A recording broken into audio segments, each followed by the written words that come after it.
Hello and welcome to Earth Echoes with Amber Fields. I'd like to say a few words about the piece that I'm going to read and why this topic is important to me. My views on these issues have changed within the last 5 years, particularly after having a child in 2020 and thinking about the things that I wanted to teach her and the foundational reality that I wanted her to understand. And with that, I would like to read this piece titled From Cancel Culture to Consequence Culture by Jason Gray. The Collapse of Wokeism. The age of cancel culture was an age of tyranny disguised as morality. It masqueraded as a quest for justice, but in reality, it was a mob-driven assault on truth.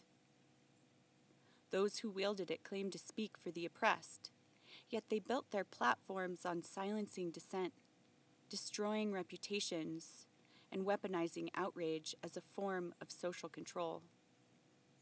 Tides always turn. The pendulum has reached its extreme, and with it, now comes the collapse. The mob has burned itself out. The hypocrisy has been exposed. What now emerges is consequence culture, not mob censorship, but principled accountability.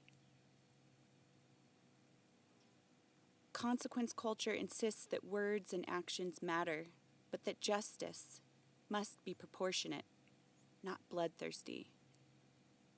It is not about vengeance, it is about truth. The masquerade of love and acceptance. For over a decade, certain movements, most prominently parts of the LGBTQ lobby, have cloaked themselves in banners of love, inclusion, and acceptance.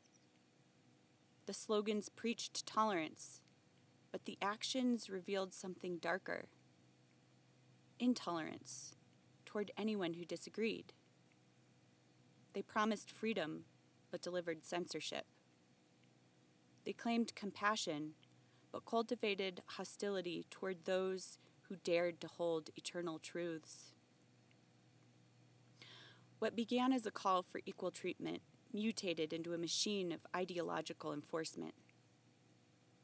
A movement that once sought space to exist now demands allegiance, punishes dissent, and indoctrinates children.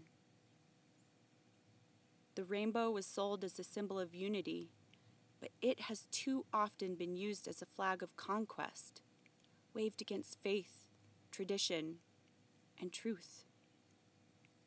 This masquerade is crumbling. This false love is being revealed as control. The mask of acceptance is slipping, exposing an agenda rooted not in compassion, but in the silencing of truth and the reshaping of reality itself. Generational brainwashing. The radical left has targeted the youngest and most vulnerable, our children. Education, entertainment, and media have been infiltrated with ideologies designed to confuse, destabilize, and reprogram entire generations. Children have been told from the earliest age that gender is fluid, that biology does not matter, that identity can be rewritten at will. Instead of teaching resilience, they have been taught fragility. Instead of truth, they have been fed delusion. Instead of preparing them for adulthood, they have been indoctrinated into a cult of perpetual victimhood.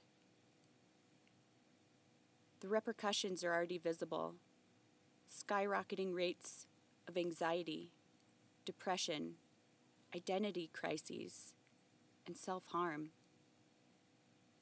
A generation is growing up unmoored from reality itself, denied the grounding of truth in favor of ideological fantasy. And who benefits? Not the children.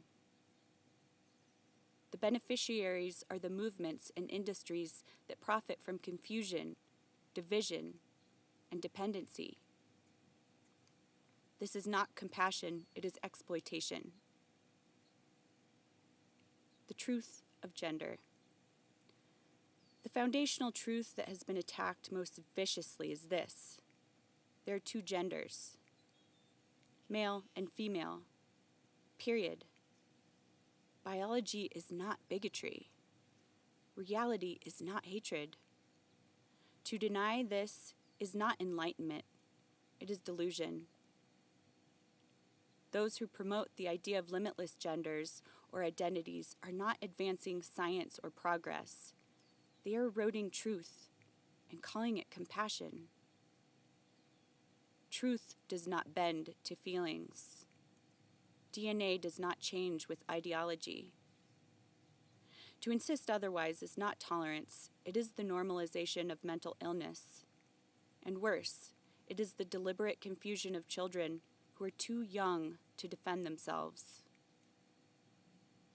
A society that abandons reality in the name of ideology is a society collapsing into madness.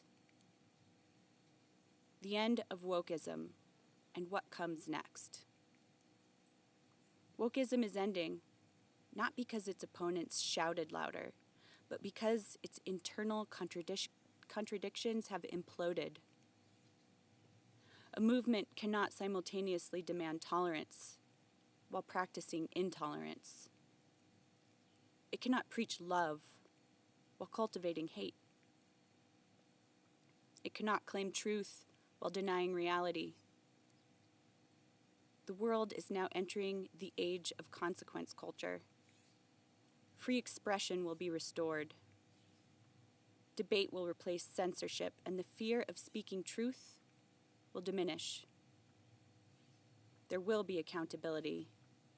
Real consequences for real harm, not mob punishment for wrong opinions. Hypocrisy will collapse. No more selective outrage based on political convenience. Divides will heal. Families, communities, and nations will begin to rediscover shared humanity. Truth will be restored. Biology, reality, and eternal principles will once again be acknowledged as the bedrock of society. Cancel culture burned trust. Wokeism fractured truth. The LGBTQ lobby and other radical movements that masked themselves as forces of love have now revealed their intolerance. Entire generations have been scarred by indoctrination, confusion, and false compassion. The age of illusion is ending. Consequence culture is the rebirth of clarity. It is the restoration of proportionate justice. It is the rediscovery of reality. It is the end of fear and the return of truth. The masquerade is over, and what remains unshaken is eternal. Man and woman, truth and freedom, love and reality. Jason Gray. I couldn't agree more with that piece. And it's really interesting because I feel like the left isn't even in agreement on this issue, even though they think they're united in acceptance and love and tolerance. I've told this story before, but over COVID, I was on Facebook commenting in a group that claims to be accepting and open to dialogue, and it's supposed to be a nonpartisan group as well. And there was a discussion going on about men getting pregnant, and I commented that I would never teach my daughter that men can get pregnant. I mean, at this time she was like 2, and to teach her something like that would just be so confusing. And the moderator of that group private messaged me and said, "Thank you for all the important volunteerism you've done in this community, but I'm blocking you from this page because people can't feel safe around you. And it's just so interesting because other Democrats in my life that I told that story to didn't believe that that's where their party was at.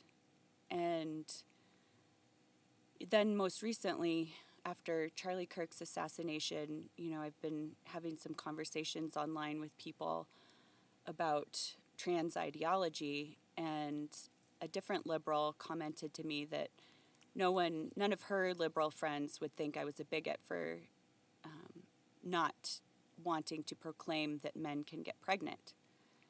And yet others in her party have called me exactly that. And so